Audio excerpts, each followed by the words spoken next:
नमस्कार. Life lens and फिल्टरमध्ये सर्वांचं पुन्हा एकदा स्वागत आहे. माहिती आहे आज संडे, सर्वांचे छान छान प्लॅन झालेले असतील. कोणी मूवीला जाणार असेल, कोणी फिरायला जाणार असेल, कोणी फॅमिलीसोबत घरी टाईम स्पेंड करणार असेल.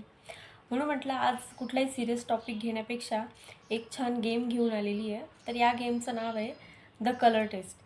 या टेस्टमधून आहे ना सिम्पली तुम्हाला 3 कलर चूज करायचे आहे आणि त्या तुम्ही केलेल्या कलरवरून तुमची पर्सनॅलिटी कशी आहे हे तुम्हाला कळणार आहे. आता तो गेम नक्की कसा ते सांगते. आता स्क्रीनवर तुम्हाला एक कलर पॅलेट ओपन होईल. ठीक आहे. त्यातून तुम्हाला सिम्पली करायचं काय आहे की कुठले 3 कलर चूज करायचे. फर्स्ट वन जो तुम्हाला खूप आवडतो, सेकंड कलर जो न्यूट्रल आहे, जास्त आवडतही नाही आणि एकदम तुम्ही हेट करता असंही नाही आहे, आणि थर्ड कलर जो तुम्ही टोटली हेट करता, तुम्हाला अजिबात आवडत नाही. असे 3 कलर तुम्ही चूज करायचे. आता हे कलर चूज केल्यानंतर हे